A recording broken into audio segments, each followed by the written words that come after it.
మిత్రులకు నా నమస్కారం. సార్ నమస్తే.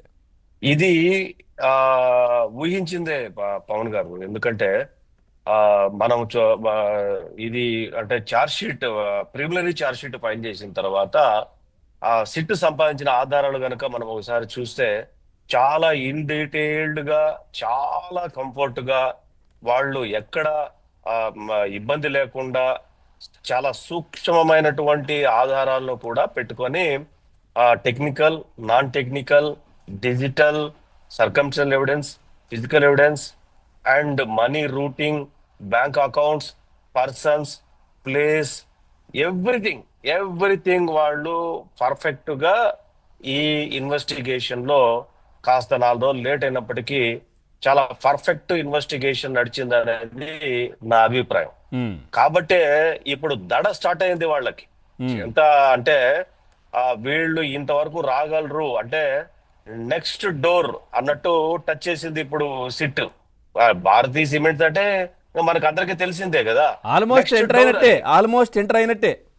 అదే నెక్స్ట్ డోర్ అంటే తర్వాత అదే అన్నట్టు దాని అంతే. పక్కదే టచ్ చేశారు అంతే. Um, um, the territorial what they are feel that it is our territorial అన్నట్టు ఆ టెరిటోరియల్ లేకి సిటీ ఎంటర్ అయింది, ఆ డోర్ నాక్ చేసింది. ఆ అక్కడ ఉన్నటువంటి ఎవిడెన్స్ ని కూడా ఆ, ఏదైతే ఉండొచ్చో ఆ ఎవిడెన్స్ అంతా కూడా కలెక్ట్ చేసుకుంది. ఉమ్, సో ఇప్పుడు ఏంటి అన్న కోణంలో వస్తే సిట్ కి పక్కా ఆధారాలు లభించిన తర్వాత ఈ కేసులో ఫర్దర్ అరెస్ట్ ఎవరు అన్నది పాయింట్ ఇక్కడ. ఉమ్, ఫర్దర్ అరెస్ట్ ఎవరు? ఈ ఈ కేసులో ఇప్పటి వరకు దాదాపు 42 మందో 44 మందో సబ్జెక్టు కరెక్ట్ అది అక్యూజ్ గా చేర్చారు. ఉమ్, దాంట్లో చాలా మంది ఆల్రెడీ అరెస్ట్ అయ్యారు. ఒకళ్ళిద్దరికి దాంట్లో బెయిల్ వచ్చింది. బెయిల్ వచ్చిన తర్వాత వాళ్ళు బయట వెళ్ళారు. మిగతా వాళ్ళందరూ లోపల ఉన్నారు. వాళ్ళకి బెయిల్ అప్లై చేస్తే వాటి బెయిల్ రిజెక్షన్ కూడా ఉంది. ఉమ్, దాంతో పాటు యాంటిసిపేటరీ బెయిల్ కొంతమంది అప్లై చేస్తే anticipatory bail up to supreme court కూడా వాళ్ళకి దాన్ని రిజెక్ట్ చేసింది. ఉమ్, సో ఇక్కడ నెక్స్ట్ స్టెప్ ఎవరు అంటే బాసా, లేడీ బాసా. ఉమ్, అంటే ఎవరి ఇన్స్ట్రక్షన్స్ ప్రకారం, ఉమ్, ఎవరి ఇన్స్ట్రక్షన్ ప్రకారం దీన్ని పాలసీ మేకింగ్ చేశారు. పాలసీ మేకింగ్ లో ఇది టేబుల్ ఐటమ్ గా తీసుకున్నారా, లేదు ఇది క్యాబినెట్ లో ఐటమ్ గా పెట్టారా, చివరి నిమిషంలో పెట్టారా, క్యాబినెట్ లో లేకుండా చేశారా, సంతకాలు ఎవరెవరు పెట్టారు, ఎవరు ఇన్స్ట్రక్షన్స్ తో పెట్టారు, ఏ కారణం చేత పాలసీ మార్చాల్సి వచ్చింది అనేది పాయింట్ ఇక్కడ. ఉమ్, ఏ కారణం చేత పాలసీ మార్చాల్సి వచ్చిందంటే ఒకే ఒక కారణం ఏంటంటే పబ్లిక్ హెల్త్ తో ఆడుకుంటూ, ఉమ్, పబ్లిక్ చచ్చిపోయినా పర్లేదు, వాళ్ళ హెల్త్ ఏమైపోయినా పర్లేదు, మేము ఒక కార్యక్రమం బటన్ నొక్కుడు కార్యక్రమం పెట్టుకున్నాము.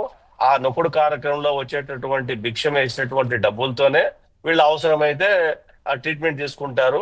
కానీ ప్రతిరోజు, ప్రతి సందర్భంలో, ప్రతి బాటల మీద మాకు రావాల్సిన అమౌంట్ రావాల్సిందే అనేది ఒక criminal conspiracy, mala fide intentions. Public health ను డ్యామేజ్ చేయడం అంటే మామూలు విషయం కాదు పవన్. అవును. It's a very serious offence. మరి దాని అదే మీద ఎందుకు గనక వెళ్ళట్లేదు కూటమి ప్రభుత్వం? ఆ దిశగా ఎందుకు కేసులు నమోదు కావట్లేదు? అంటే ఇప్పుడు ఇక్కడ అది కూడా రావచ్చు బహుశా ఫర్దర్ ఇన్వెస్టిగేషన్ లో. నేను విన్నది ఏంటంటే 2022-23 సబ్జెక్టు కరెక్ట్ అది. చెన్నైలోని ఒక ల్యాబ్ చెన్నైలోని ఒక ల్యాబ్ ఆ ఈ నాణ్యత ప్రమాణాల మీద ఒక రిపోర్ట్ ఇచ్చిందని, ఉమ్, ఆ రిపోర్ట్ ను కూడా పట్టించుకోకుండా అదే నాణ్యత ప్రమాణాలతో వీళ్ళు లిక్కర్ తయారు చేశారని, ఆ ఇచ్చిన నాణ్యత ప్రమాణాల మీద ఏదైతే కంపెనీ ఇచ్చిందో వాటి ఆడిటింగ్ ను కూడా వీళ్ళు పట్టించుకోలేదు అనేది ఒక వర్షన్ వినపడుతుంది, ఇప్పుడిప్పుడు వినపడుతుంది అది.